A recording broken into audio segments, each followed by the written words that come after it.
Hey everyone, hope you're all well. In today's video, we'll be going over how to make a subscription website using WordPress. So if you are a business that are wanting to sell products on a subscription-based service, then this video is for you. We'll go over how to use the subscriptions for WooCommerce plugin, which is a really good plugin to use, and obviously free WordPress plugin that works with WooCommerce that will allow you to use recurring payments and things like that to set up your subscription products. We'll also talk about editing your WordPress website, setting up a WordPress website, and some WordPress hosting as well, just to get you started. But yeah, if this is something that you're interested in, stay tuned.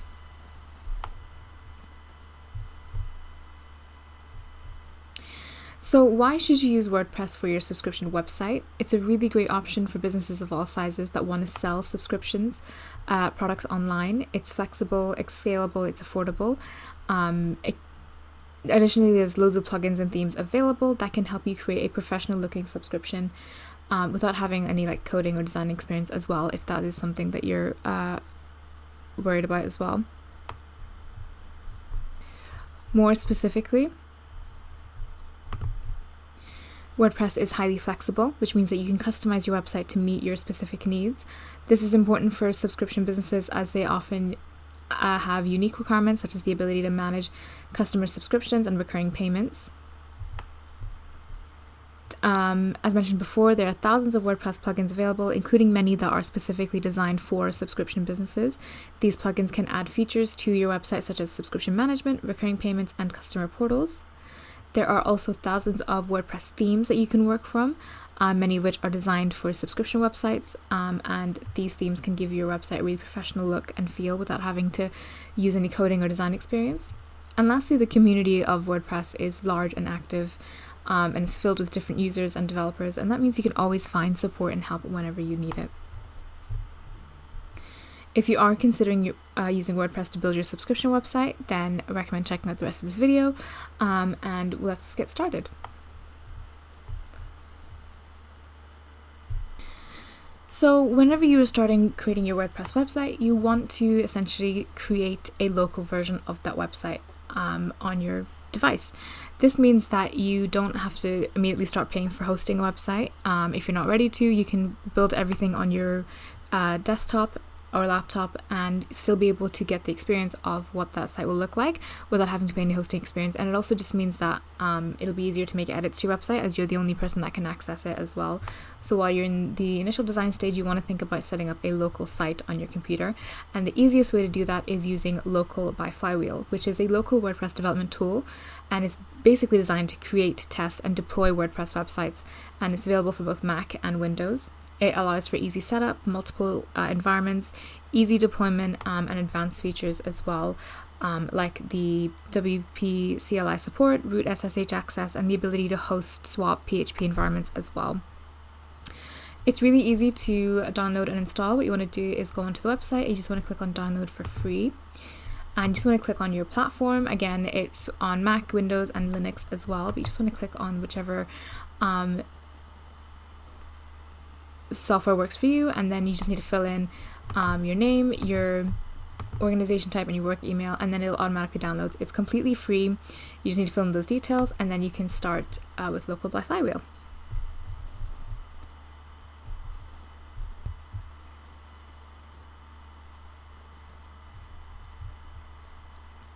So once you have your website, your Local by Flywheel downloaded and installed, it'll look something like this. So you'll have a section for local sites. So I already have this downloaded and a few sites set up. This will be 0 if you're just downloading this.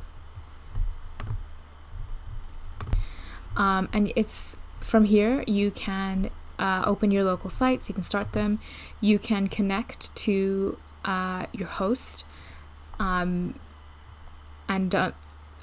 deploy sites from here. They also have blueprints, and they also have some add-ons as well. In today's video, we're just going to focus on creating a new local website on your computer. So you just want to go into the local sites tab here, and you can see we've got some sites here, but you'll have 0 if you're just installing this. What you want to do is click on this plus button here and click on add local site.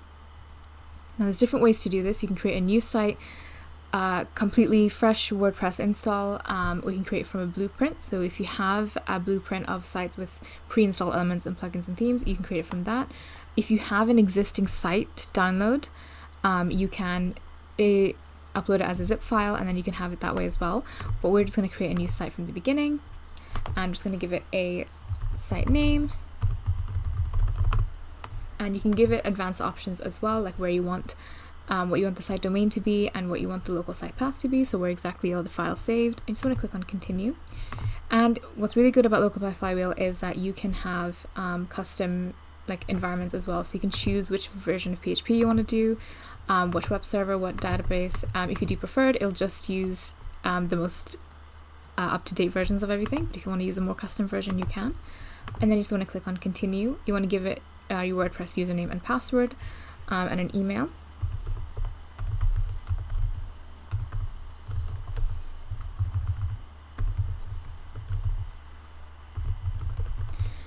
Again, advanced options if you are a subdirectory or subdomain website, but we're just going to have a normal website, and you're just going to click add site. Then the website will then start creating files and just installing a WordPress local file on your computer.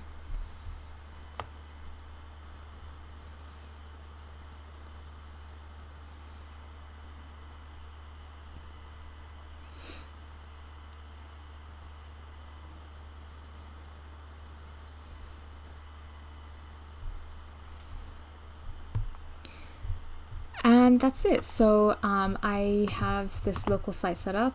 There's a few plugins I already have set up, so there's a few messages already, but you'll have a blank WordPress install essentially, and that way you can start getting work loaded on your site. The first things that you want to do is add in all the plugins and make sure that you choose the theme that you want.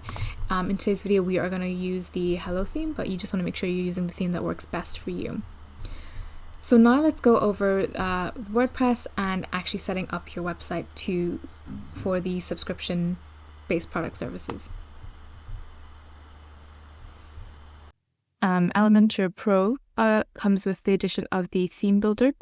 Theme Builder allows you to customize core parts of your theme, things like your header, footer, single product, single pages, things like that. And that's part of the Pro version. So the first thing that you want to do is make sure that you have your Elementor plugins installed and updated. And you can just go into plugins on WordPress backend and just check that. And you want to make sure that you have both Elementor and Elementor Pro in order to access the Elementor header settings. And you also want to make sure everything's updated as well. So the first thing that you want to do is go into templates, and within templates there's a menu for Theme Builder, and you want to click on that.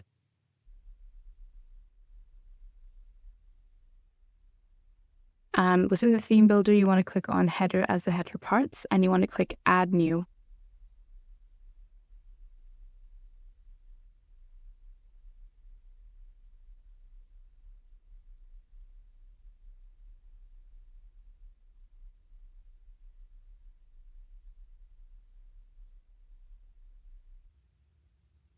And you can see when you first open the header theme, you have the option to actually use pre-designed themes headers for you. So for example, any of these, you're actually free to use.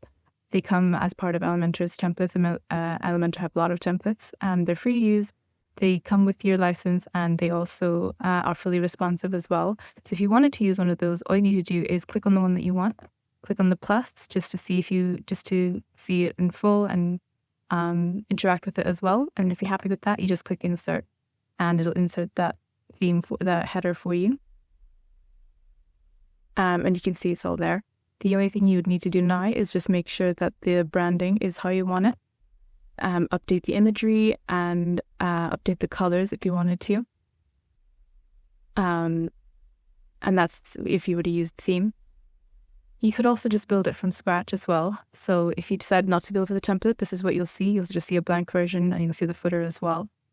A good header is very clear. It's not too busy with different and doesn't overwhelm users with a lot of options. It has all your branding and is also mobile responsive. So the first thing that you want to do is add a section. And you can see this plus button, and it'll ask you to select your structure. So Elementor works in section structures, and within those section structures are columns, and within those columns are the elements. So you can see in terms of structure, there's different structure layouts. There's like a 2-column structure here, there's a 1-column structure here, 3-column, 4-column, and then you've got uneven structures as well. In this example, we'll do a 3-column layout, but we'll use this one here where the columns are 2 on each end that are exact size but smaller, and the one in the middle is slightly bigger. And you can see that's kind of automatically added as well. The width of this will take your site width. So if you go into site settings, you can see what the content width is. If you go into layout, and this is the content width as 1140, you can obviously increase the width of that as well. But it's always good to keep it within the content width. We will increase that to 155, and you can see it's a little bit more full width now. So the way this will be added is usually you want to add a logo first. So to do that, you just drag on the image block here, and drag that over to the logo. So the logo is going to be.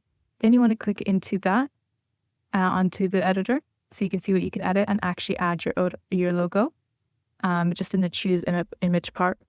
And you can see that's been added as well.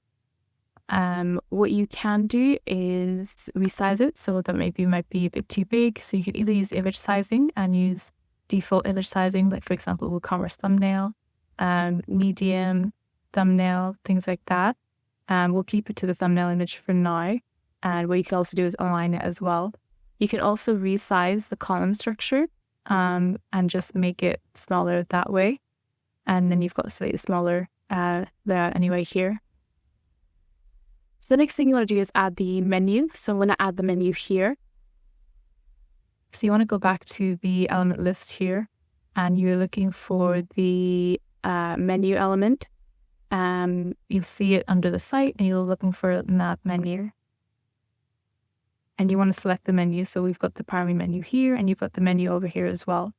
And then what you can do afterwards is add a call to action. So it's really good to add a final kind of call to action separate to the menu, to lead customers to wherever it is that you want to go. If you want more customers to lead to your contact page, then what you can do is add it as a button. So if we go back to the editor here and look for the button widget, click and drag that over.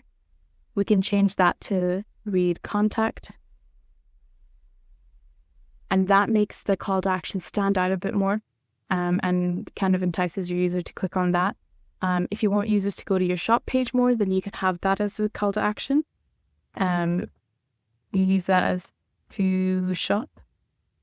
Essentially, the main call to action that you want people to do, the main thing that you want people to do, whether that's to buy, to get in contact, to inquire, you want to add that as a separate call to action as a button to make that a bit more eye-catching to the user and to draw them towards the main thing that you want users to do. So we'll leave that as inquire now. The link to the user's contact page. So you want to go into the link here, and you're just going to type in contact, and you want to link to the contact page. That is basically the bare minimum that we're going to add to our header. So what we're going to do now is style it a little bit. So the first thing I'm going to do is click onto the menu and align it to the middle. And then you can see when I hover over, I've got a sort of pointer at the bottom. It's set to underline by default. You can overline, which will put it at the top. You can see up here. You can also do double line.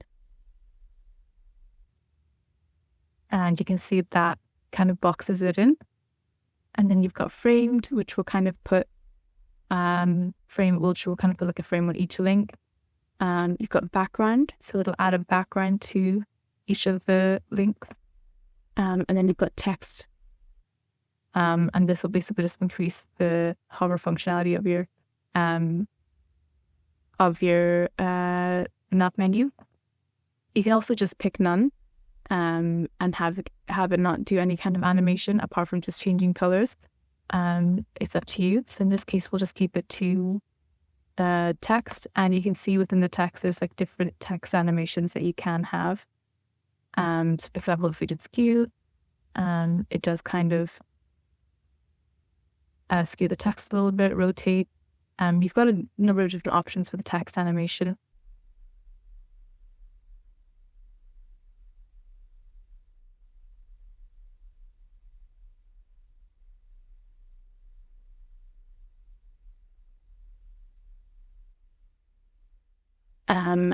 The next thing that you want to do is use a sub-menu indicator, and this is good if you have drop downs and it's essentially asking you what you want that icon to look like. So by default, it's this drop down, but you can use Elementor's icon library to see which one you actually like. So obviously, you want to pick something that's like a downward facing arrow, but you can you can use whichever one that you want.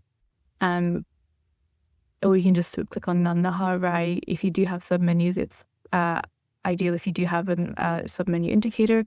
Otherwise, people aren't really going to know that there is drop down unless they accidentally come across it by hovering over it.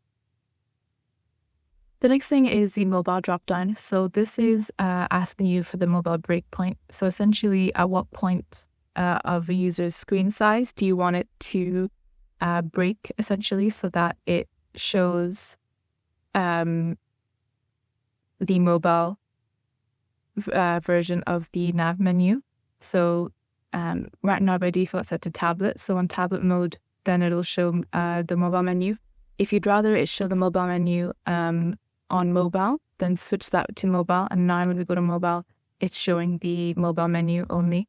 You can also set it to none, but I recommend putting it either mobile or even tablet if you think the space works better. So essentially, you just pick the breakpoint at which the menu turns into a mobile menu. Full width. So this is basically to stretch the drop down of the menu to full width. So if you do have a menu drop down, if you go here, you can see it goes full width. As opposed to when you use not full width, there's kind of it's barred off as well. So you can see the difference. Just like that. So it's up to you. It's a line of personal preference. If you like the full width style, go with the full width style. If you don't like the full width style, then just go with the normal kind of drop down preference. And then you've got a line, and this is just for the mobile menu. So if you want the text to be in the center, you just change the alignment to center. And if you want it to aside, then you change the alignment to aside. Again, this is down to personal preference. If the user were to click in this white space, it would still take them to where the link is. So the functionality is still the same. It's just a matter of preference if you prefer to have it in the middle, or if you prefer to have it off to the side. Then you've got the toggle button. So this is essentially what kind of button that you want it to show. You can have it as a hamburger. You can also have it set to none. In order to save space, it's better obviously just to have it as the hamburger. But then what you can do is you could change the icon. So by default, it's the toggle icon. But you can pick one that you prefer from the icon library. Or if you want, you can always upload your own. So if you click on upload CSV or upload SVG, and you need to enable unfiltered downloads in order to do this, but you can upload your own SVG file and upload your own icons as well. And then finally, toggle align. So it's similar to the text align. So do you want the toggle to be on the left? Do you want it in the center? Do you want it on the right? So something that you prefer, basically. It's personal preference, but you also need to think about where the user's hands are going to be and where they're most likely to click. Usually the menu stays on the right. You can put it on the left. Putting it center might be a bit, is not as common. So either left or right, I think would work.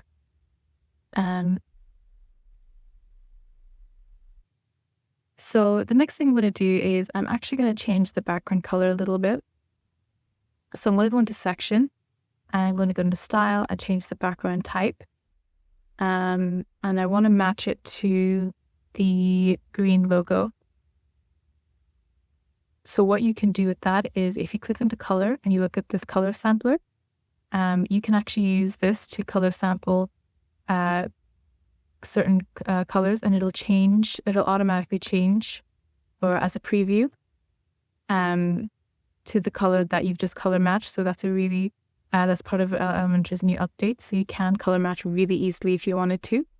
And then once you have that color, what you can do is you can also add it and create it as a new global color.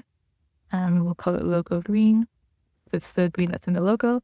And now we've got the background to match the logo, basically. So the logo is kind of in its own space. The next thing I want to do is align this content and align the button content to the middle. So I'm going to go into the column settings, and where it says vertical alignment, default is set to top, but I'm going to set it to middle. And now that's been brought to the middle, so it's not so close to the top. And I'm going to do the same with this column. And then change the vertical alignment to middle. So now I've got this content here. And now that I've changed the background, I also want to now change the color of the font here to white. So it's a little bit easier to see. So I'm clicking into the element here, and I'm going to go into style. And I'm looking for text color. And you can see within the menu, there's different states. Basically, there's the normal state.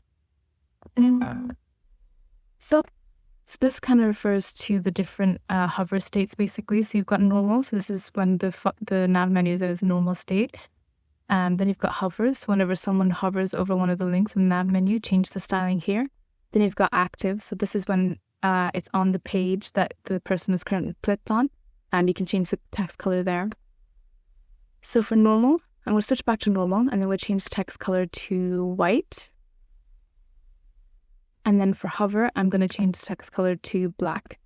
So now when I hover over these, it's going to go to black. It's up to you if you want the active to stay as the same color as normal, or you can have it to stay as the color of black. It's up to you basically how you just want to do that. But essentially, you want to differentiate between the different states so that users know what they're clicking on and what page that they're on, essentially.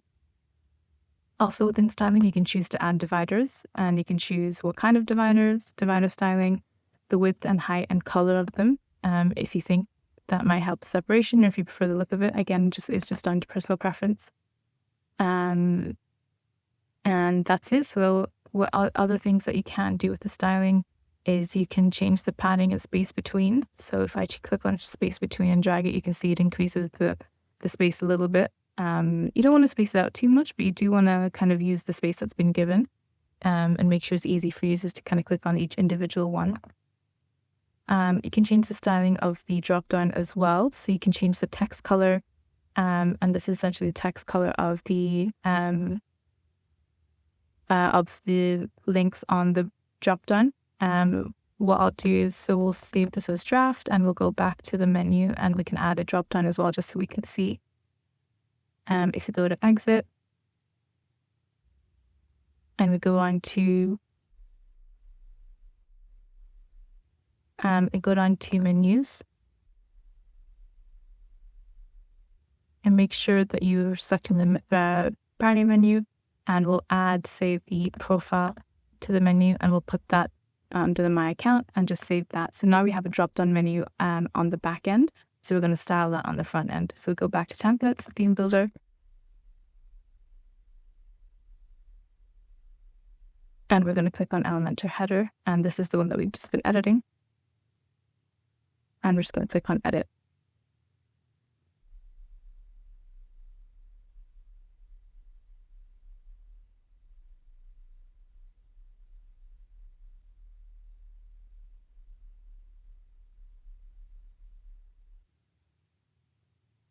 So now if you go back to the nav menu styling, go into style and go into drop down, we can see we've got the menu indicator and you've got the drop down here.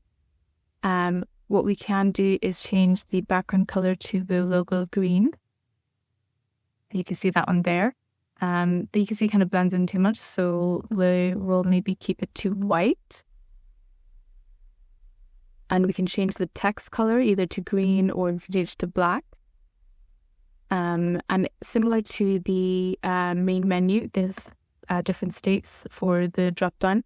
So if we go into hover, So the normal state is green text and white background.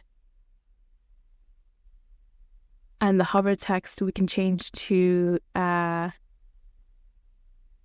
black background and white text. So you can see this is the styling, drop-down styling in the normal, and this is the hover to how we wanted it, and it kind of reflects similar to the way the nav menu works as well. And again, with the active, you can decide if you want it to follow the same styling as normal or for the same styling as hover. So again, within drop-down styling, you can change the border type if you wanted to add a border to all of them. Then the border kind of applies itself onto the outside of the nav menu container. And you can decide which kind of border type that you want. And then within that, you can change the border radius. This is, again, just for the drop-down. What you can also do is change the horizontal and vertical padding. So if we increase the vertical padding, for example, you can see increases the padding that way. It's usually good to set to default anyway, but if you want to add more padding to each of them, you can. And again, you can set a divider as well if you need to. So this will show whenever you have multiple drop-downs, links in your drop-down, it'll add a divider similar to how these dividers have been added. And you can change the width and color of all of them. The next thing then is the toggle button. So styling the toggle button. So if you want to style that, it's best to put your menu in mobile mode. And you can see we can change color and backgrounds. Color being the color of the actual icon. We can maybe change that to white. And the background color then we can change to maybe black. And you can see that's kind of updated here. Then you've got the hover state as well. This isn't really used so much if you're on mobile, as you can't really hover on icons on mobile, you just click on them. So you're really just sticking to the toggle button here as the normal hover state.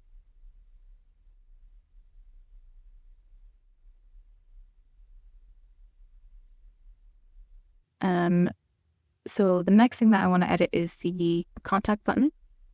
So the first thing I want to do is change the alignment to center, so it's centered a little bit. And then I want to go into style and change the styling of all of them. So we've got the color of the background as green. I'm going to change that to black to make it stand out a bit more. And then obviously I'm going to change the text color and I'll change that to white. So you can see I've got the button, call to action button, and this stands out a bit more that way.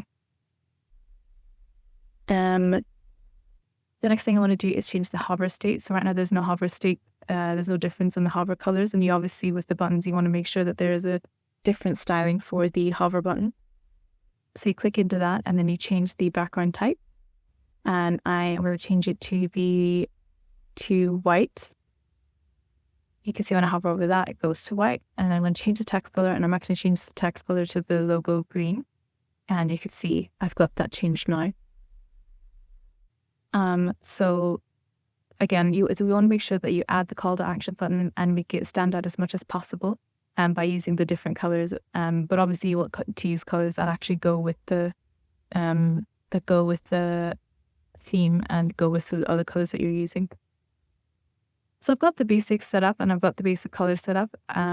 Looking at it, I think it's a bit wide, quite thick. So what I'm going to do is I'm actually going to reduce the size of the logo a little bit. As that's the image, as that's the bit of element that's actually stretching it. So I'm going to change the max width and change the width of it a little bit. And you kind of want to just play around with this. You don't want to make it too small, obviously. But you do want to kind of improve it so that this menu isn't so large. And then if you click on this button here to kind of see what the image looks like, you can see it's a bit smaller. And you can see there's space now for everything as well. And then other things you can sort of add as well is like a top navigation bar. So if you click on this plus sign and then add a one column structure, what we'll do is we'll change the content width to match the content width of the other one. And what you can do is if you wanted to add more, but you don't want to make it so busy. So for example, you want to add social icons, you can actually add them as a top bar.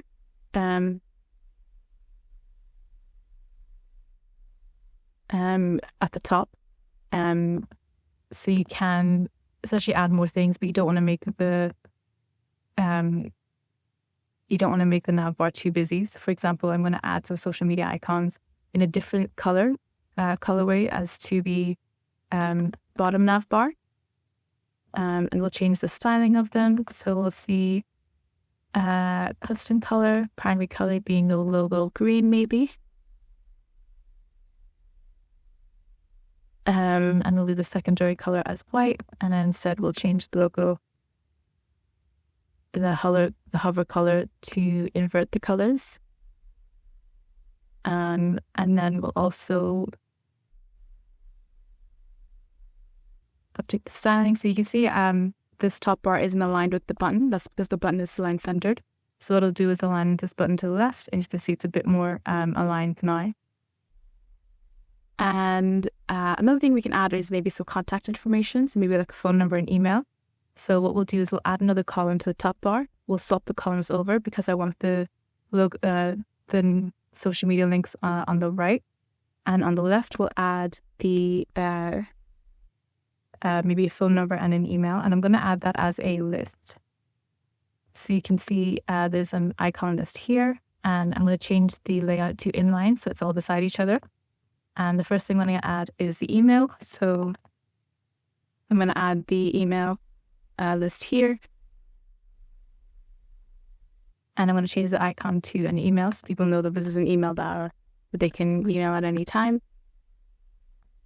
And the next one I'll change to the phone number.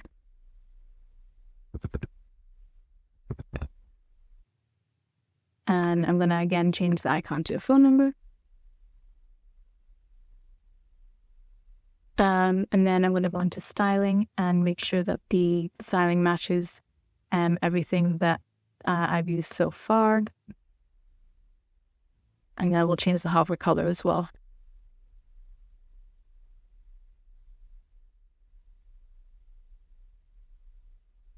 So now when we hide the navigator, you can see we've got a top bar.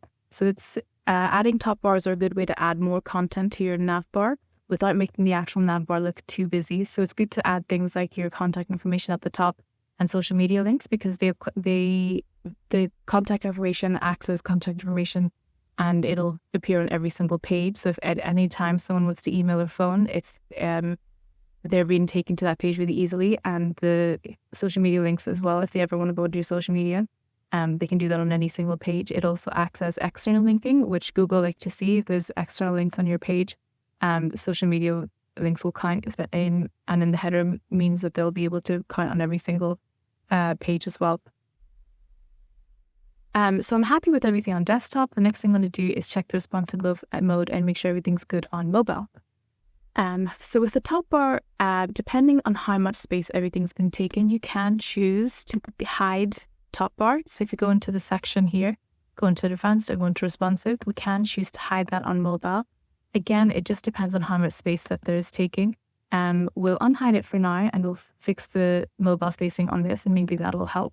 So the first thing we're going to do is change the image and make it a bit smaller. And the next thing we want to do is I want to put this toggle onto the right-hand side of the logo.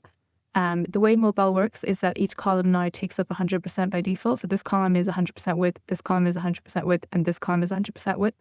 So what I want to do is change each of these to 50% each so that it automatically goes in line. So this column here, I'm going to click into the column, and you can see column width as a percentage, and I'm going to change that to 50. And then I want to do the same with this column. It's at 100%, I'm going to change that to 50. And you can see they're now beside each other because both these columns in total make 100 instead of each column being 100 each.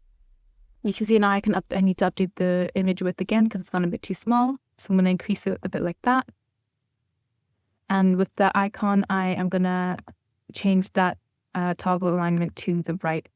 So that is now set as the mobile section. And this column here, it's taking up too much space. So what I'm going to do is go into clicking the column, click in responsive, and hide just that column on mobile. And you can see this is what it looks like on mobile now. Again, this might be a bit too much. So what we can do is maybe we can try adding, hiding this column on mobile instead of the entire section. This isn't too bad. What we can do is see if we can change the space between, to see if we can get it all in one line. It's a bit squishy, so maybe I'll change the text size. And then increase the width again a little bit.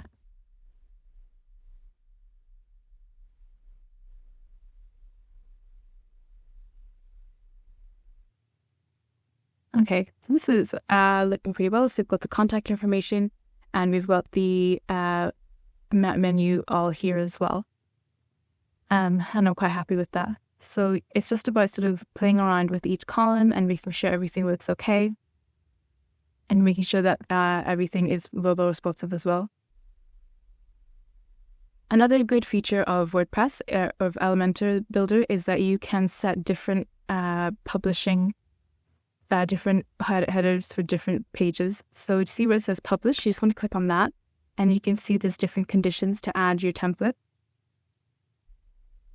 And these are called display conditions. So each theme builder part has an option for display conditions, and it basically just means it basically just means it'll only display certain template parts on your website, depending on if it meets certain conditions. So for example, if you click on display conditions, if you click add conditions for headers, immediately the first option is to add the template on the entire site. So if you click on that, it's going to use this. It's going to add this template to your entire site. The other thing you can do then is have it on certain pages. So if you click into instead of entire site and you go into singular, and what you can do is you can have it just set to front page. So what that means is it'll only use this template on the front page of your website, so your home page. So you can have one header for your home page and another header for your for the rest of your site. And you can do the same with every single type. So if you want to do it on a specific page, you can do it on, for example, if you only want this header on the account page, you just search for account. And now this template will only show on the account page. You can always show it on certain pages that are that are in categories. So for example, if there's a certain category that you want in your posts that have different headers, all you need to do is go into posts and select which category is that post meant to be in and whether that's uncategorized. You want to make sure that you have the category set up first before adding the display conditions for it.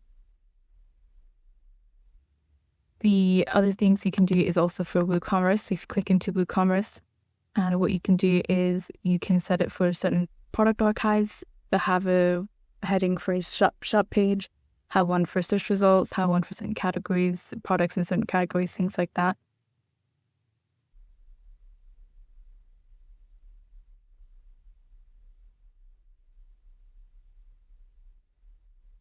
So that's it. Once you've got your site header display condition set up, you can see what the site looks like with that header, and you can sort of decide basically for yourself how you want different pages of your site to be, and if you're wanting different headers, you can have them using the display conditions. Another thing you can do actually before that I missed is you can actually link the logo to the homepage, which is something that's recommended because a lot of people do now expect with the logo to take you to the homepage. So in order to do that, all you need to do is edit the header again.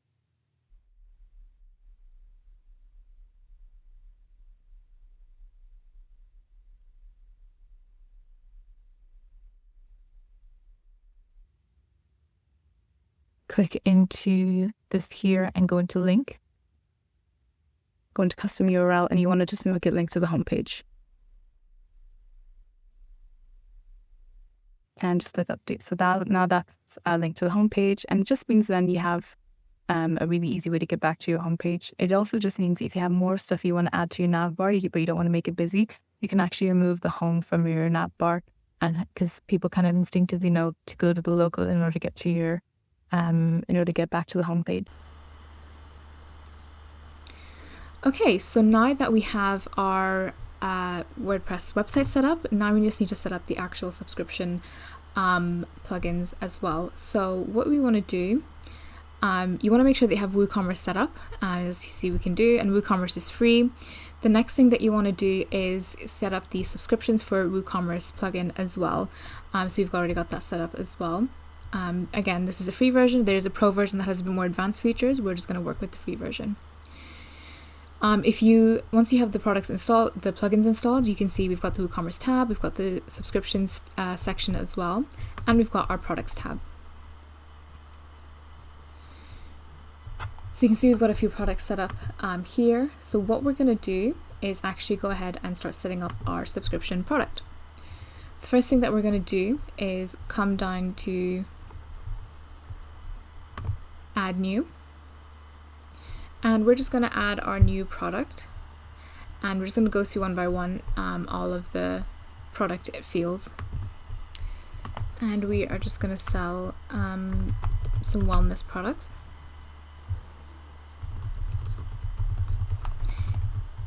If you have set up a WooCommerce product before, if you've worked with WooCommerce before, this is going to be a very familiar process.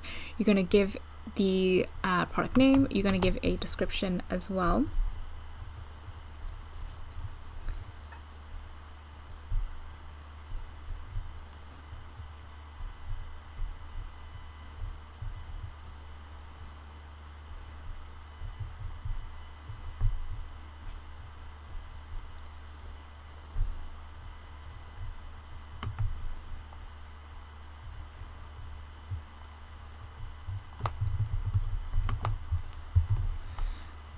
And then you just want to come down and make sure you set the right product images and the right product gallery as well, images and product gallery. And then you can decide if it's a simple product or available product as well. We're just going to have a simple product with a regular price of $15, and you can decide if you want the inventory in a certain way as well, if you want to manage the stock status by quantity, or if you're happy enough to have it indefinite. You want to make sure that you have the shipping set up as well. And then later on, if you decide you want to do upsells and cross sells as well, it's really important that you set up the details as realistic and as much as possible. You want to make sure you have enough of a product description. You want to make sure you want to use accurate images, and that way people know exactly what they're about to receive, and it reduces the chances of customers being disappointed with what they've gotten and returning a product as well. So once you have that, you just want to click publish, and that is your product set up. To set up the WordPress WooCommerce subscriptions, you just want to go into the WooCommerce subscription tab. And there's just a few steps that you want to do. So you have the general settings, so check this box to enable subscription for WooCommerce, and yes, you want to check that box, and you want to decide if you want the button label for the add to cart to be add to cart, or you can change the wording of it as well, same with the place order. Next thing then, you want to set the product name for your subscription product, and then you want to give it a short description as well.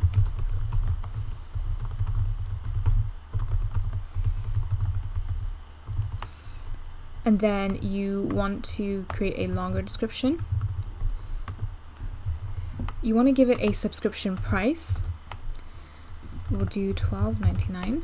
And then you want to give the interval, so we'll say every 3 months. And then you want to click next. So now you want to set up the payment. And the way you do that is you either use Stripe or you can use PayPal checkout gateway as well. It's up to you which one you want to use, but essentially you can choose either one of them to set up your payments as well.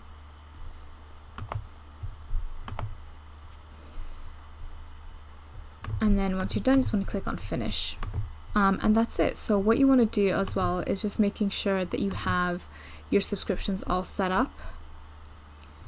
If you go into subscription table, you'll see a list of all the subscriptions that are currently active and what they're using.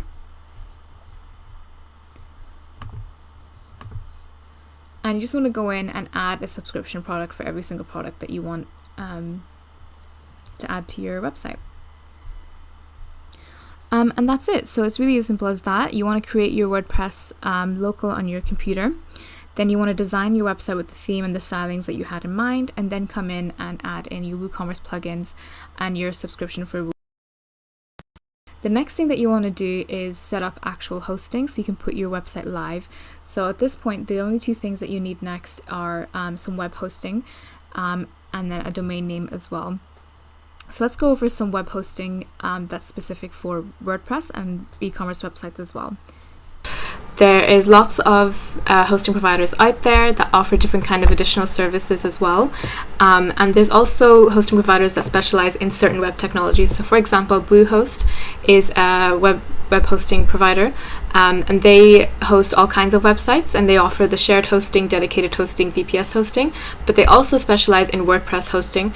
WordPress is an online CMS that's free to use, and it powers almost 46% of the world's internet websites.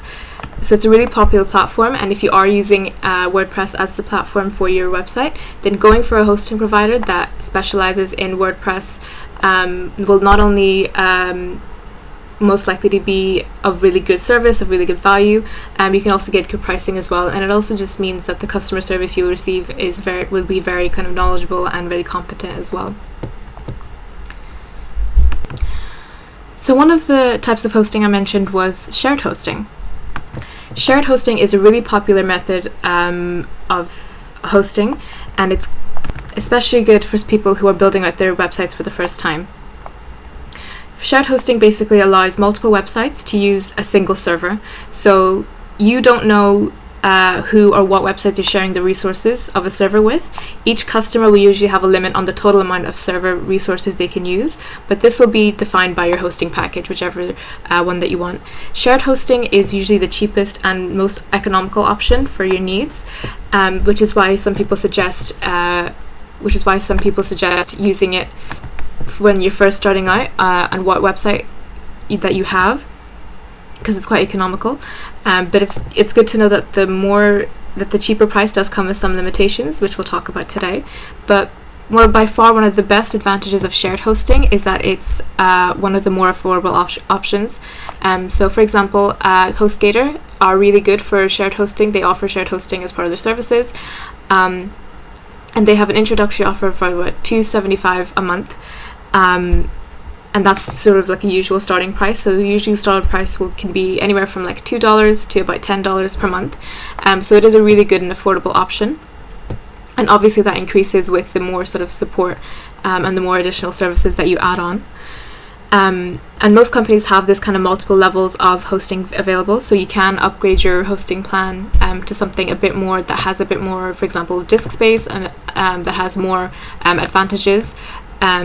Or if you start off on like a slightly higher plan and then later on you realize actually you don't need all the disk space, then you can always downgrade to a lower plan as well. So there's a lot of flexibility when it comes to shared hosting, and certain hosting providers offer that kind of multiple levels of hosting as well.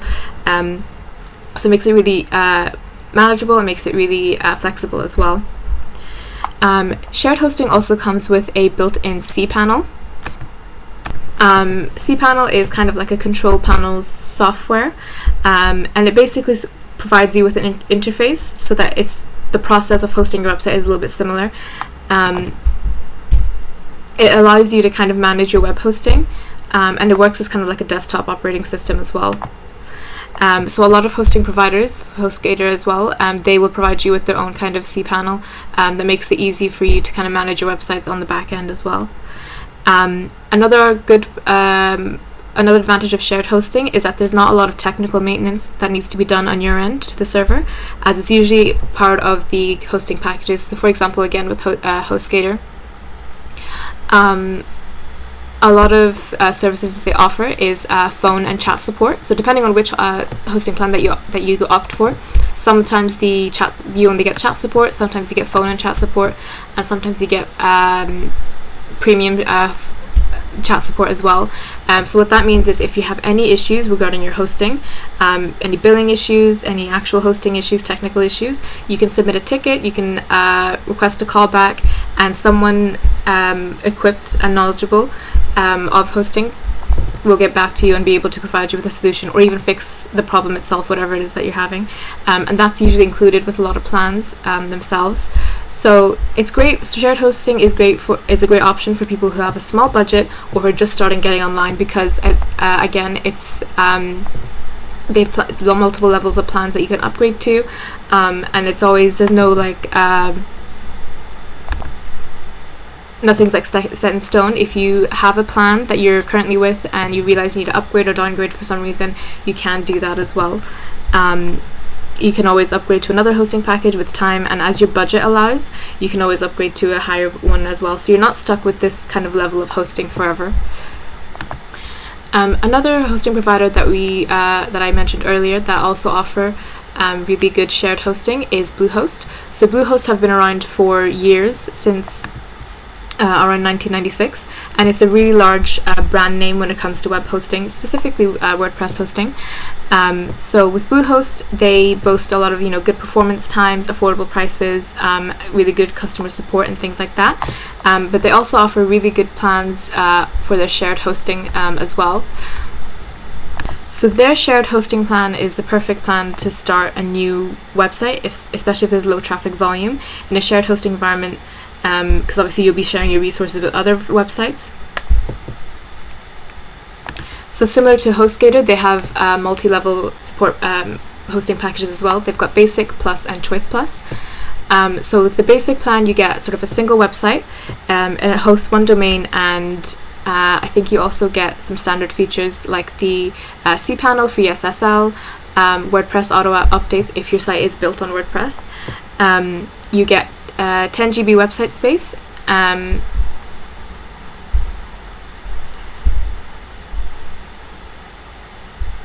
all of that is for a starting price of £2.44 a month. That's with the discount that they currently have. Normally it's around £8.25 a month as well. With the Plus, that's starting at £6.16 at the moment. Normally it's around £12.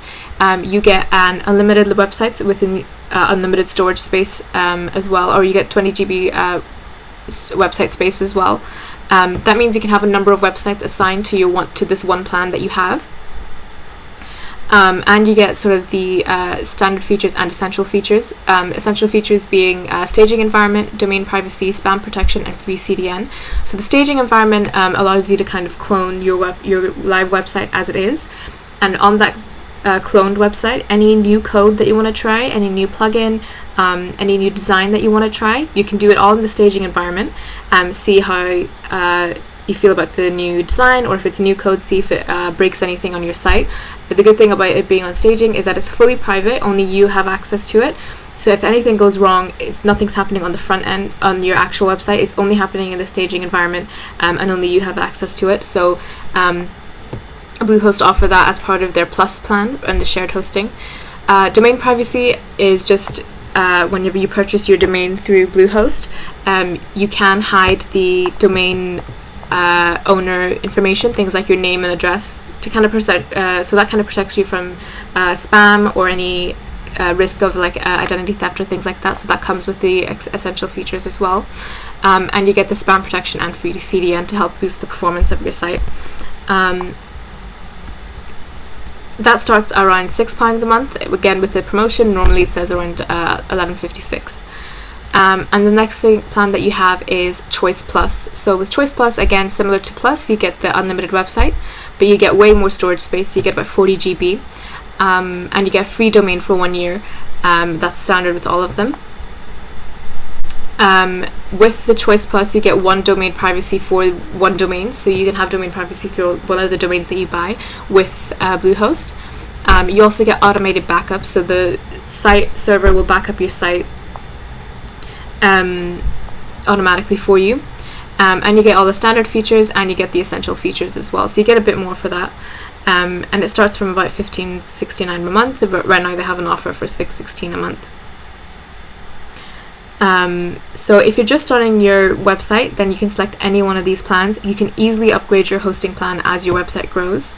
And in terms of their customer service and support, not only do Bluehost have a range of articles and videos, so if you go onto their website, and if you go onto their resource, you can see they have a huge blog and a huge knowledge base filled with thousands of articles, step-by-step guides, video tutorials as part of the knowledge base. This kind of lets you know how competent they are, but also it's a huge help for beginners, and most common issues you can probably find the answer to in one of these blogs or in one of these knowledge bases as well. Sometimes also though you might need to actually get in touch with a person and actually talk to someone about your issues. So Bluehost offer a 24/7 support system where you can talk to their support team using the live chat or phone support, and this is a really helpful thing when you need quick help from technical support staff and you know they're kind of one step away. A lot of their reviews, they have a lot of good reviews from people who have used their service before, and they're rated quite highly on their customer service. So the main advantages of Bluehost being their pricing. So their hosting plans, as we've seen, they're quite they are within reach for most of your users as well, and they have multiple levels of hosting as well, hosting packages, and they're really flexible to upgrade and downgrade. So if you start off on like a higher plan and realize actually you don't need as much of the features as they offer, then you can downgrade to one of the lower plans, or if you start off with the basic plan, you can always upgrade to a higher plan as well. But they're really good plans for people who are just getting started. They power a large number of websites with minimum downtime, so they are quite a reliable hosting provider to go for. And another thing is that there's no hidden charges, so there's no hidden fees when you're signing up for your account. Everything's kind of laid out for you, exactly what you're paying for. Another nice extra thing that they offer is the free domain. So you get a free domain name for the first year when you sign up. So if you haven't already got a domain name, you can get a 1 year free domain if you buy one of their hosting packages. The free CDN and SSL to help block malware and improve your security. They also offer a 30-day money-back guarantee, which is a really generous amount. It just means then you can try out their plans for a good month before thinking about maybe downgrading, upgrading, or maybe just moving to another hosting provider for in general.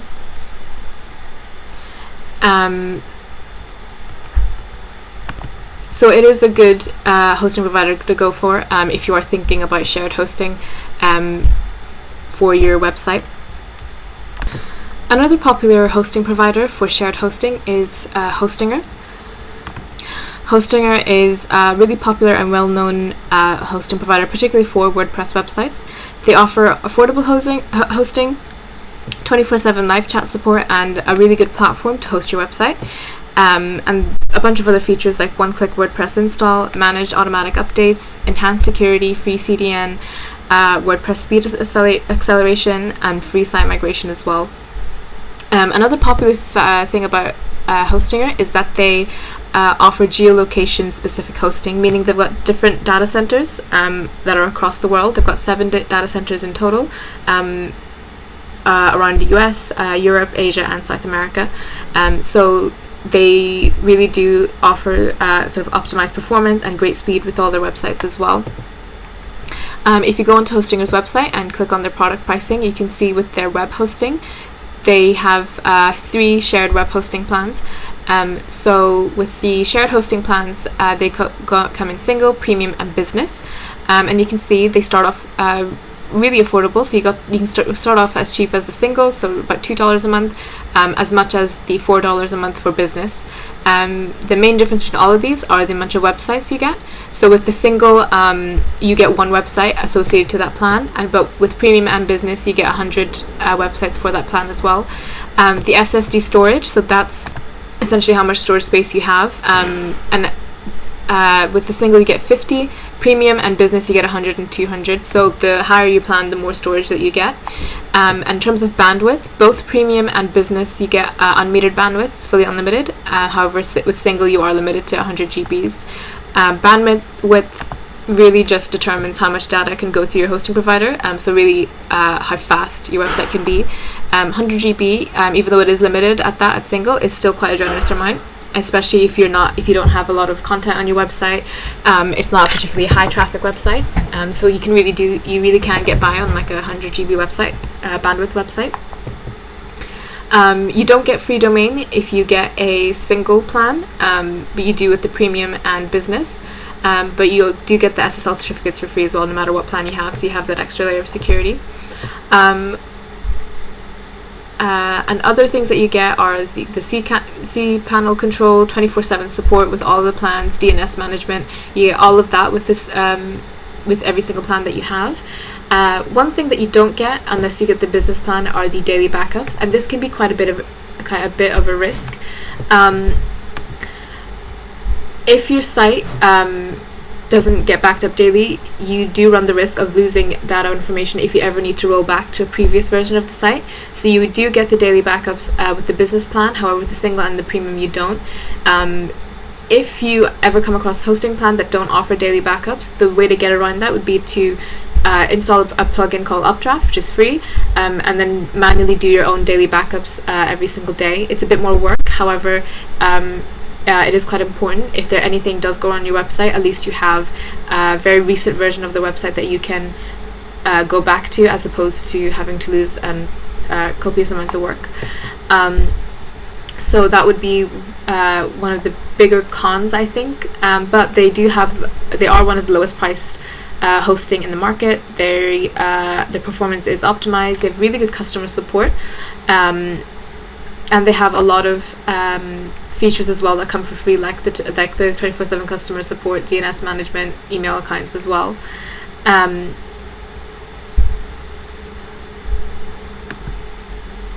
Hostingers support and customer service. They do provide 24/7 customer support via live chat.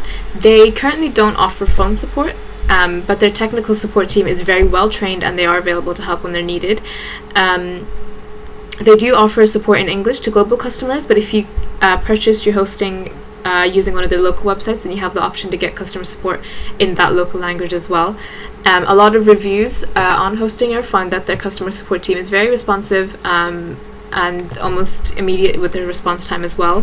So there's a lot of good reviews reporting sort of good customer experience when interacting with the support team. And similar to Bluehost, Hostinger does have their own knowledge base library as well. You can see if you scroll down to the footer, they've got blogs, they've also got tutorials, knowledge base as well. And they all contain sort of step-by-step tutorials to kind of answer your common questions as well. So if you are having trouble with something, chances are if it's something small, you can find an answer or a solution by yourself using their knowledge base and using their kind of step-by-step guides as well. So overall, some of the better pros of choosing hosting or shared hosting plans is that they're lower price plans. They offer very low cost hosting plans for users who may just want to test out an idea. They rank really highly in terms of performance, especially for the price point that they're offering, and they have really good customer support, which is a huge help for beginners. Some of the cons would just be that there are no daily backups, but again, you can get around that if you were to use the Updraft plugin, which is a free plugin to use, and just create your own manual backups. In order to kind of keep their low cost hosting viable, they do limit an entry on their low level hosting plans, so they do have some limitations. But as your website grows, you can always upgrade to a cloud or a VPS plan to get rid of those kind of limitations. But they do offer a lot of different kind of web hosting and different web hosting plans as well. If you ever need to go in and check what their plans are, just simply go into the website and go into hosting and just have a look through of what they're offering or what they plan to offer as well.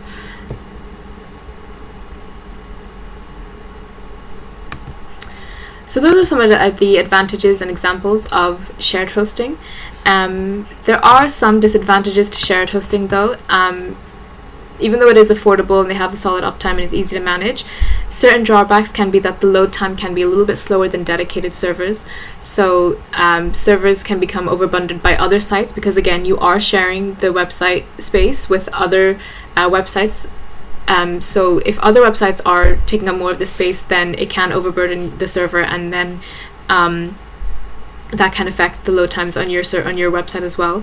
As your site begins to receive like higher levels of traffic, you'll begin to notice that your site might not be performing as well. That's because there's just not enough resources allocated to your site in order to keep up with the high levels of traffic or the more content that's being loaded in. It's also not, in terms of their plan, they're quite limited, so there's a lack of customization options to truly get the highest level of performance from your website, because again, you are sharing the server with a bunch of other websites as well.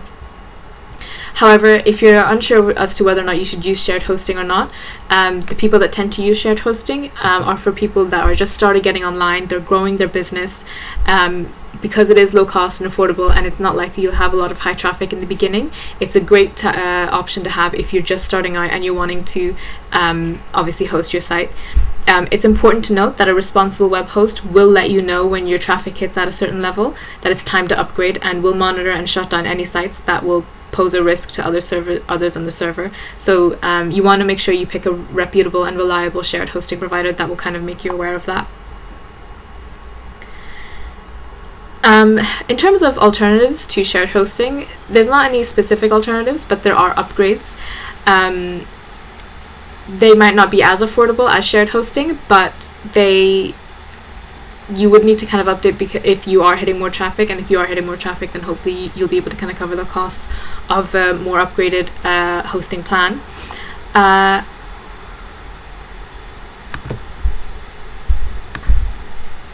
One of those options is VPS hosting. So VPS stands for Virtual Private Server Hosting. Virtual Private Server Hosting plans offer virtual machines to clients. So it's similar to shared hosting, where one server computer can have multiple sites running on it, but virtualization technology allows each account to be treated like its own machine, and they have their own dedicated resources and their own operating system. So as mentioned previously, so in shared hosting environments, all websites that are on the server, they are sharing the resources that are on the server, and most shared hosting providers will have code that will kind of limit the resources that each website can have, so no one's using up too much, no one is losing any resources that they're allocated. But sometimes those websites aren't guaranteed the resources, and that can fluctuate from time to time depending on how many clients are using the resources at the same time. But VPS hosting plans guarantee that the resources available to the client are there for them by using their technology. This means that you have a much more stable hosting environment with very little kind of fluctuation that you would get in shared hosting. In terms of hosting providers, one of the good hosting providers would be HostGator. So HostGator, we mentioned before, they offer shared hosting, but they also offer VPS hosting for more control and extra flexibility. So you can see with their plans, they've got up to 3. They've got multi-level plans as well. They've got the 2,000, 4,000, and 8,000.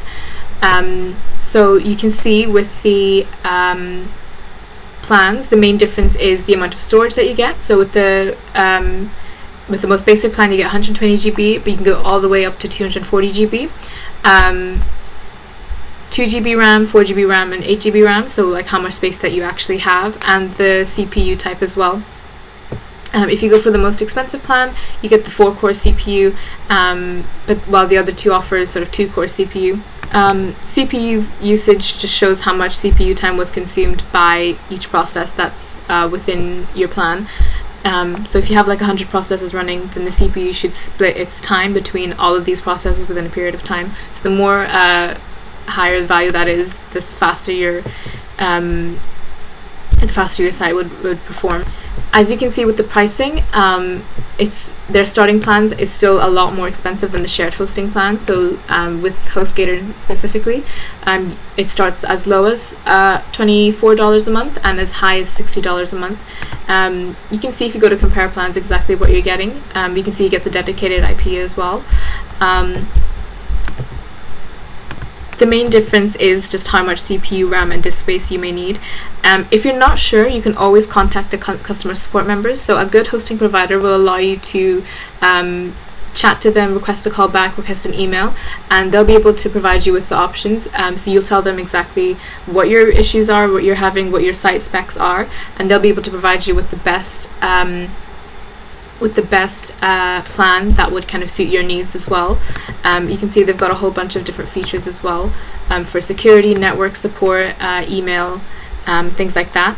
So with the most basic plan, the Snappy 2000, they start off with at the $23.95 a month. If you need more storage than a web hosting plan, then this plan would be better for you. And then you've got the Snappy 4000, which comes with the 4 GB RAM, 2 cores of CPU, and 165 disk space.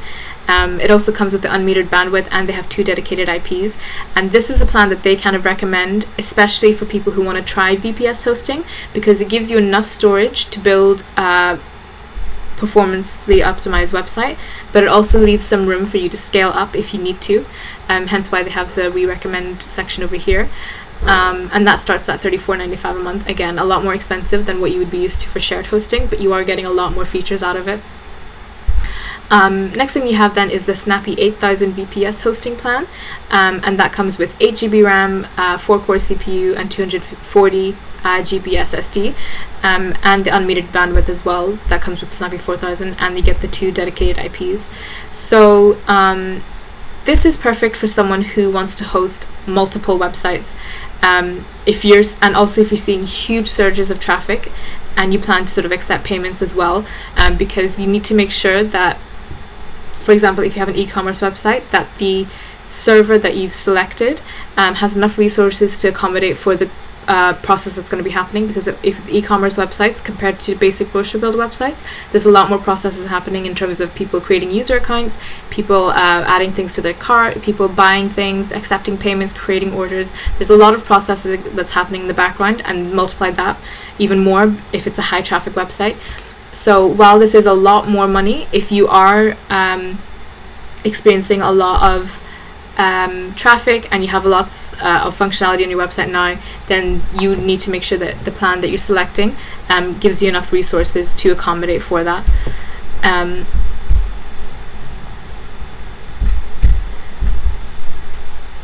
They also have some add-on services like domain privacy, SSL certificate, and free domains as well, that kind of help with the costing and add more value to your hosting provider as well, to your hosting plan. Another popular hosting provider for VPS hosting is InMotion Hosting. So they have quite a lot of good reviews in terms of previous clients who have used them.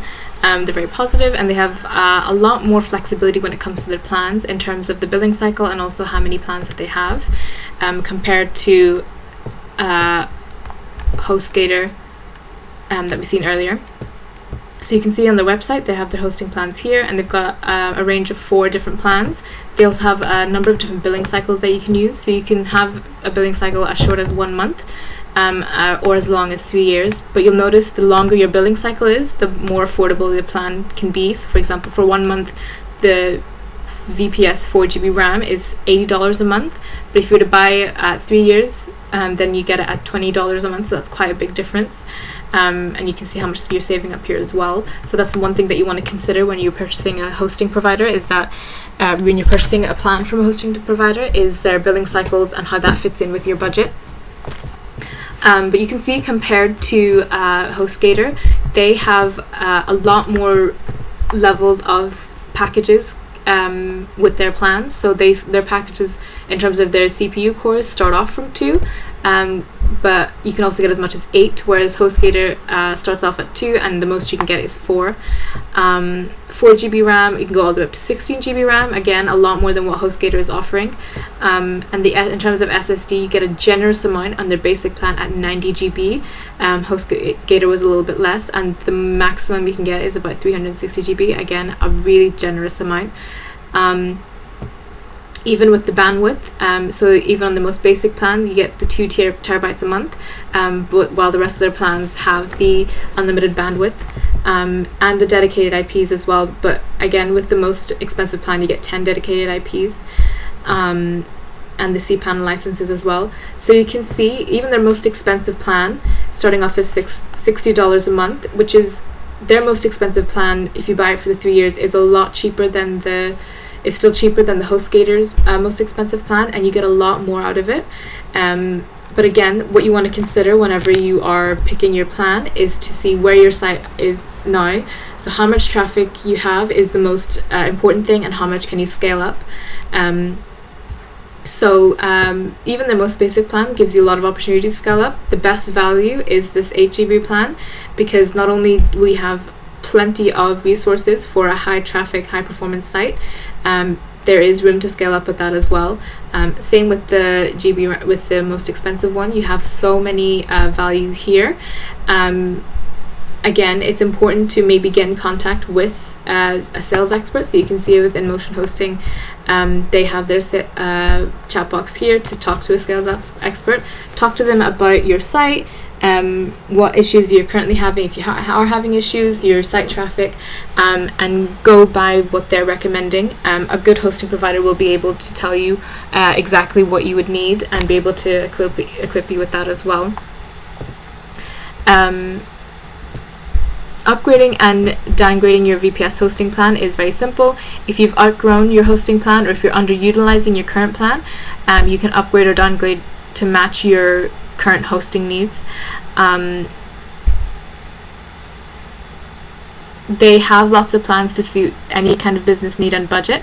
They also focus on WordPress hosting as well. So InMotion themselves are a really well-known industry brand. They're reliable, they have good performance, they have award-winning technology as well.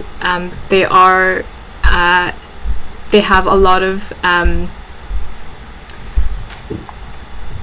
plans that kind of suit any kind of billing cycle that you need as well. They have great scalability because of different levels of billing cycles that they have, and different support hosting packages that they have. It's really good to scale up and down your business. And they have sort of easy staging tools, and a lot of other options as well. What's great with InMotion is that they offer a 90-day money-back guarantee, which is an extremely generous amount. HostGator, if you remember, was only about 30. I don't think so. The domains aren't including in that guarantee, so once they're registered, they are yours to keep, or you can use them with other hosts. They do offer the free website transfer and server setup, so that's completely hassle-free transfer if you ever needed that. And they have the free SSL certificates, and they have the SSD storage drive. So SSD storage drives are way faster than older drives, which makes your website load even faster. Most web hosts don't offer SSD storage, and some charge a lot for that. But again, as mentioned before, some of the cons is that it's not the cheapest. So they are priced competitively, but they're not the cheapest in the market. So definitely you want to make sure you have all your questions answered, you've talked to an expert before you finally make a decision and purchase one of their plans. Just one of those things to consider.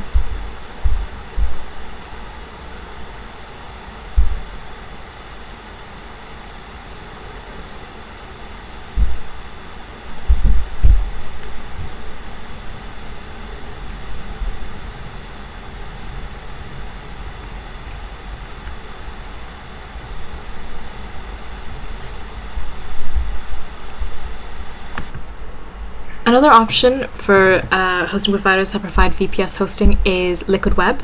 So Liquid Web has been around for a really long time, started in 1997, and it's become a really well-known platform to use or hosting provider to use for managed VPS hosting, cloud hosting, and even other things like dedicated server hosting as well. They are known for their fast and high quality support, and they call it heroic support. And all of their hosting servers are optimized for speed, performance, and security.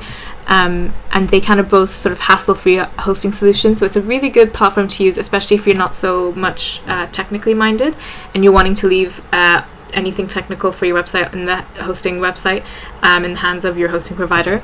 A lot of top companies like Motorola, Red Bull, ESPN, they all use hosting Liquid Web as their hosting provider. So some general pros: they have super fast servers. They have a great line of customer support that are really knowledgeable and well equipped to handle sort of the technical issues that you might be facing. If you are planning to build a WordPress website, they offer one-click WordPress install. They have easy staging tools, and they also have integrated firewall and security, so you have that extra level of security as well onto your website. Some of the cons about Liquid Web is that there is no free domain with any of their plans. So you'll see, you would have seen in the previous plans that we've just talked about with HostGator, InMotion, some, if not all of their plans will include a free domain, which can be really handy if you don't have your own domain. None of the Liquid Web plans come with that. So if that is a feature that you were looking for, this might put you off or might not be one for you. And the other option that the other con that this hosting provider might have is that they don't offer a money-back guarantee, which is quite a bit of a risk considering that they do have quite a little bit of high pricing. So you would have seen in like HostGator, InMotion, even other hosting providers like Bluehost, Hostinger, they all offer some kind of money-back guarantee. At the very minimum, they would offer a 30-day guarantee. Sometimes they can go as high as 90 days or 60 days. But Liquid Web don't offer any days of money-back guarantee at all. So it's really, really important that if you are deciding to use pick a package from their hosting platform, that you speak with one of their advisors. You really look into what your hosting needs are, get some advice on what your hosting needs are and what they might be, and pick the correct kind of package for you. Because it is a little bit costly. So their support and customer service, however, is really good. They promise sort of 24/7 customer support, and they have a really highly trained staff as well. And it's available via live chat, phone, and support tickets. They guarantee their response time to your support inquiries. So phone calls and live chat inquiries are answered in under a minute. Support tickets are answered within 30 minutes. So staff members are really trained to take ownership of your issues, so your ticket won't get passed around a lot before being resolved. They have a lot of amazing customer reviews. If you go into their YS and see sort of, their industry support here as well, you can see that they have a lot of good reviews, even like on their website as well. Across the website, they've got lots of customer testimonials by previous customers who have used their hosting provider, that they are a really good customer support service. They also have a 100% uptime guarantee.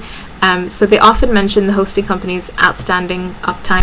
So unlike other companies, Liquid Web actually promise 100% uptime, and if they don't live up to that promise, you can receive a credit of 10 times the amount of time you were down. So you're taking it very seriously. Their performance as well. For dedicated server customers, they offer a 30-minute hardware replacement guarantee as well. That means that with any faulty hardware that are happening within their server, they are guaranteed to replace it within 30 minutes of identifying the problem. So that's a really good promise to have, especially that if there is any chance of a downtime, you are sort of properly compensated for it. So yeah, they have really fast hosting. All of their hosting plans are optimized for quick page loads. And a lot of customer reviews do mention how fast their hosting is. They don't have the plugin limits. So some web hosting providers like WP Engine, they do put limits on what plugins that you can use. Liquid Web doesn't have any, and you can use any WordPress plugins that you want on your site. They have that guaranteed uptime. So earlier that we talked about, they have that 100% uptime, and they will offer you then 1,000% credit for any downtime that they have. And the customer support is one of the best. One of the cons of Liquid Web is that they don't have the money back guarantee, as we mentioned earlier. But you're not under any contract, and you can cancel your service at any time. So if you prepaid, you can still get a refund for any full month of service that you don't use. You just have to give them a notice before the month in question begins. So you do get some money out of it, but you can't almost test out the hosting plan before fully committing to it is the only thing. So it is really important that you talk to their advisors and get a good understanding of what you need and what they can offer. And you can tell also just by their pricing, they have a little bit, their costs are a little bit higher than some hosting providers, but you do get what you pay for in terms of quality and support. So it's VPS hosting, all kinds of VPS hosting. You get that sort of enhanced control, root access, added security, but you don't have to pay the full price of like a dedicated server. If you know you've outgrown your shared hosting, here's so how you would know that you've outgrown your shared hosting is, for example, if you've seen traffic surges. If your website started out with little traffic, but suddenly you get more, you've noticed you get there's a spike in traffic through your Google Analytics. You might start to consider VPS hosting to support that. If you know your website is about to grow quickly, so if you know your website is about to get traffic, you don't want to risk you don't want to run the risk of any downtime. You can upgrade to a VPS preemptively. Shared hosting is kind of limited when it comes to which software is allowed. So because again, you are uploading software to a server that is shared with other websites.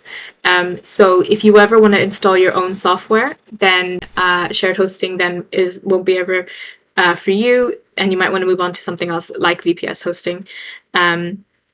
So those are just some scenarios where you might consider VPS hosting over shared hosting.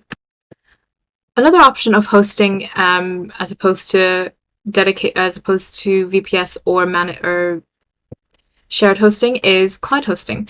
So cloud hosting doesn't take place on a physical server. Instead, it happens over sort of multiple connected servers that link together to make up essentially the cloud. That means the website that uses cloud hosting is never dependent on just one server. By linking up several servers, cloud hosting then has more power and more storage space. If something were to happen to one server, or if that one server needed repairs, the website's the rest of the network kind of pick up the slack, so your website kind of remains unaffected. So if you've used sort of cloud technology before, things like Dropbox or Google Drive, the concept of cloud hosting is very familiar. So cloud hosting usually costs more than shared hosting, not by a whole lot, but it also makes it easier for your website to scale as needed, and they tend to support faster load times even when your website gets a lot of visitors. So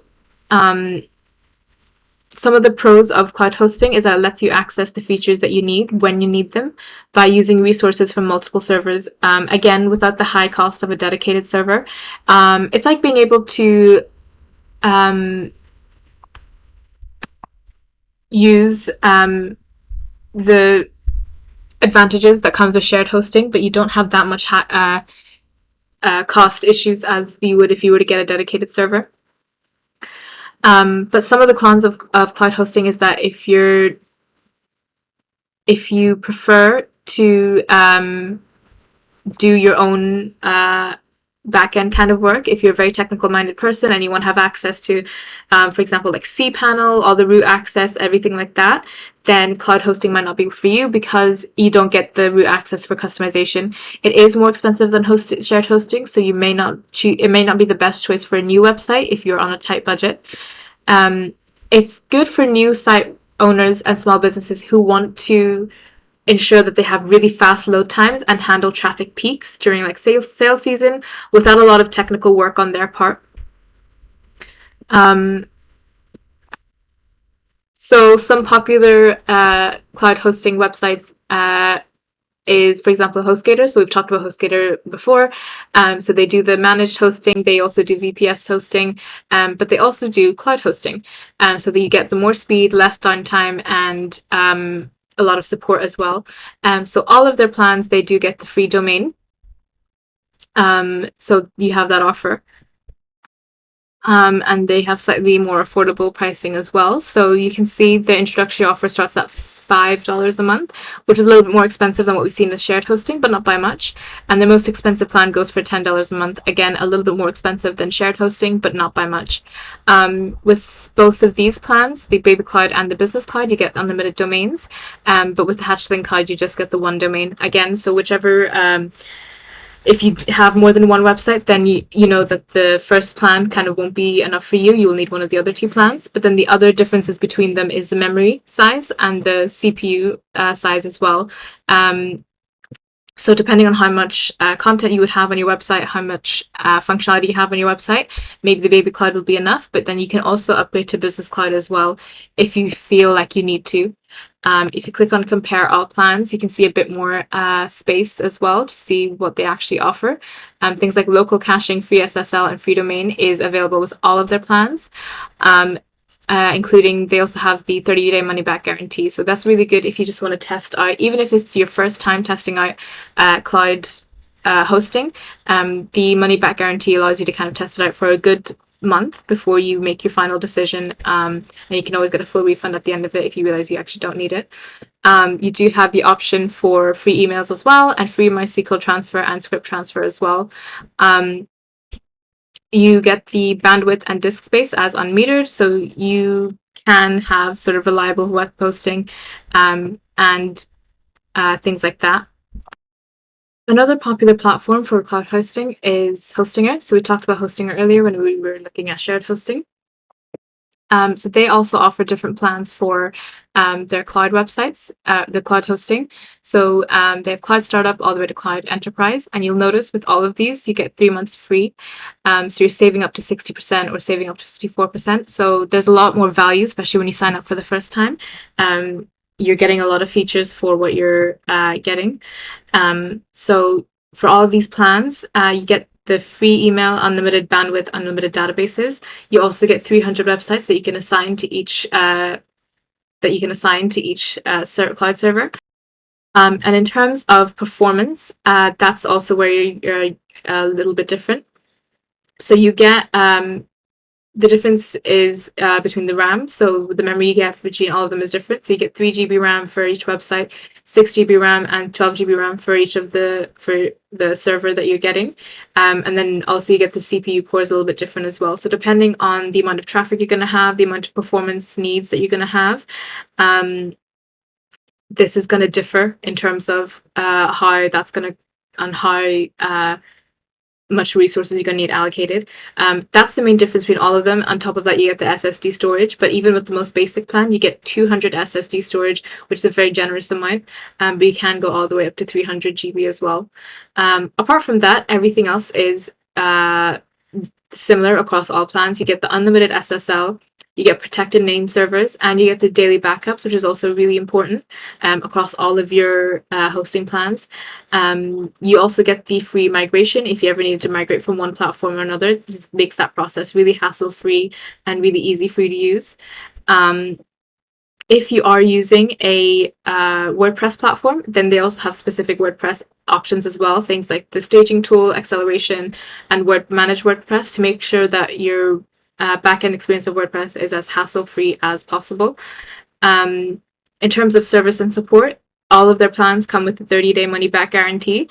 And so you can test out one of the plans in full for like a full month before finally upgrading or downgrading or even just moving to a different hosting provider in general.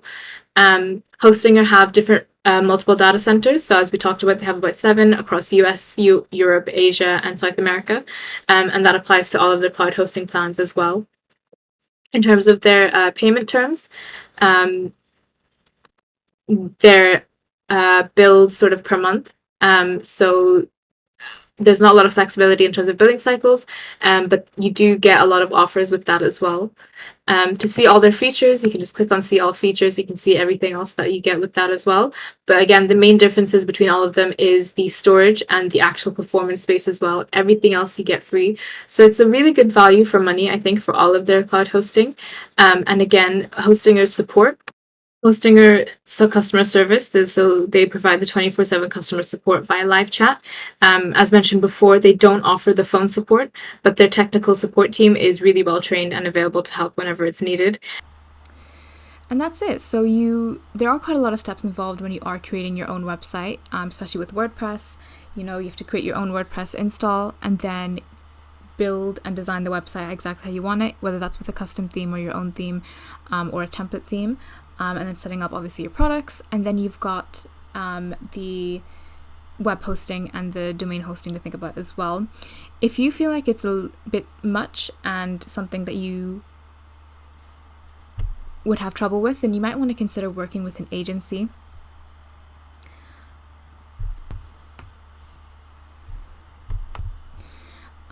Working with a agency, especially agencies that have experience in WordPress, will basically means that you'll have expertise, you'll have a lot more resources available as well to you, and it gives you peace of mind. Working with a WordPress agency can give you a peace of mind knowing that your project is in good hands and you can focus on running your business while the agency takes care of the technical aspects of your web project, especially when it comes to web maintenance. A WordPress agency can help you keep your website secure and up to date, and they can also monitor your website for any downtime and security breaches. So let's look at some of the benefits of using a web agency to look after your website project and your web maintenance as well.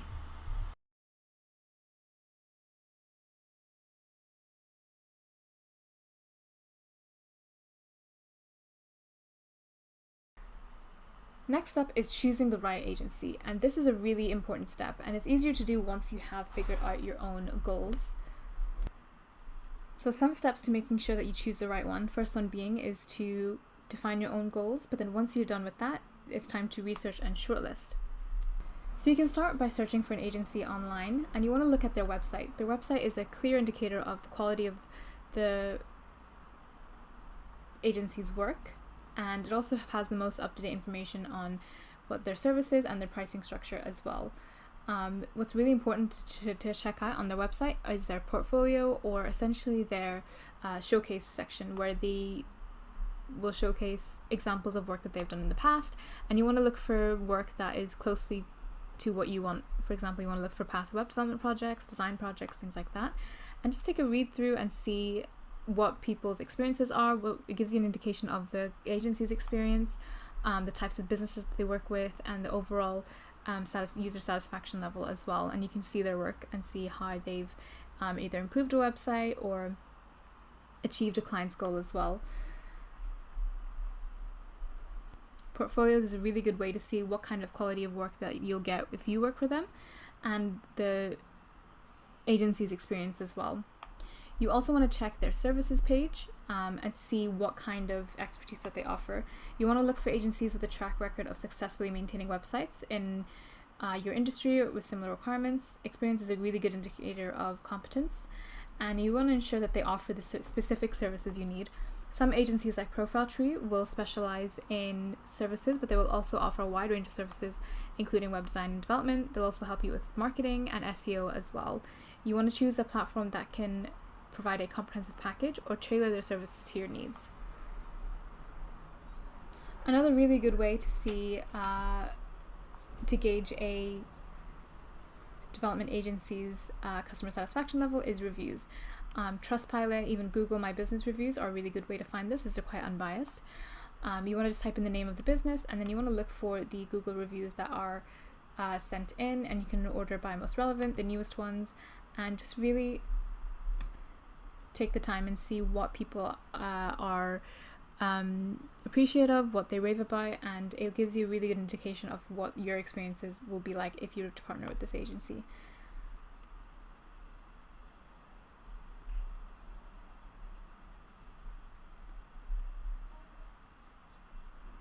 So next up is effective communication, and this is really crucial for successful collaboration with a website development agency.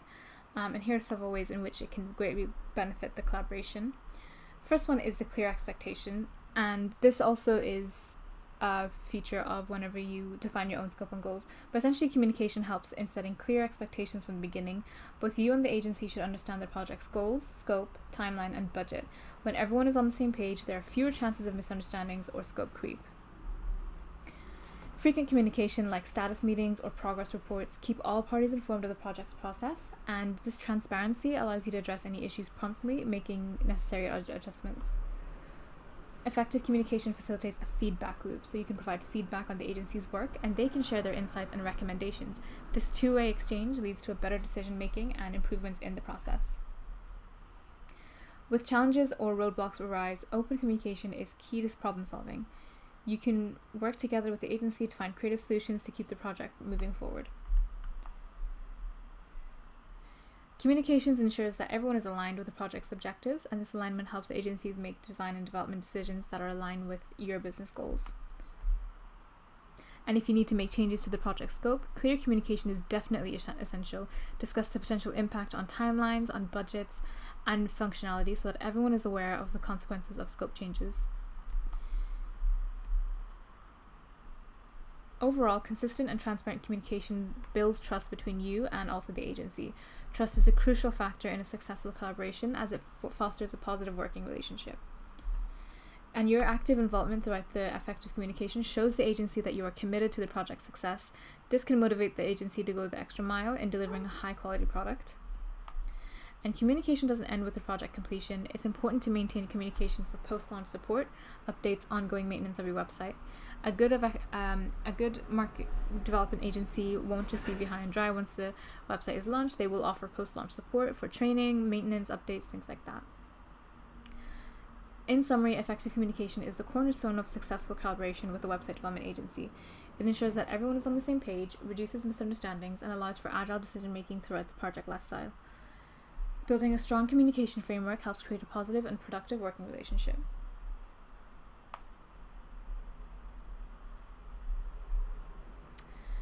Next one is creating a detailed product brief, and this is a really crucial step in fostering effective collaboration with a development agency. A well-structured project brief serves as a roadmap, essentially providing information and guidance to the agency. It gives clarity of objectives. The brief will clearly define the project's objectives, goals, and desired outcomes. The project brief outlines the scope of work, including features, functionalities, and deliverables. And this again is what helps scope creep, because it establishes what is and isn't included in the project. The brief can include a project timeline with key milestones and deadlines. You can specify budget constraints or guidelines in the project brief. This allows the agency to propose solutions that fit within your budget or recommend adjustments as needed. Technical requirements as well are specified here, or any integrations that are necessary for the project. This includes platforms, technologies, and third-party apps and services, and that need to be considered. If there are potential risks associated with the project, outline them in the brief. This allows the agency to plan for risk mitigation strategies and provide any reference materials or existing assets that may be relevant to the projects, like branding guidelines, previous design work, or content samples. By creating a detailed project brief, you are empowering the agency with information that they need to propose a tailored solution and ensure that the work aligns with your objectives and expectations. It serves as a foundation document that minimizes misunderstandings, enhances collaboration, which leads to more successful website development projects.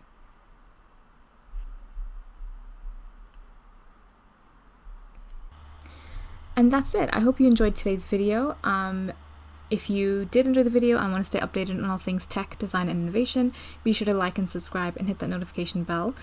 Feel free to leave your thoughts, questions down below. And if there's anything else that you'd like us to cover, also leave them as a suggestion below as well. We'd love to hear from you. Until next time, keep designing, keep developing, and keep innovating. Thanks for joining us, and I'll see you in the next one.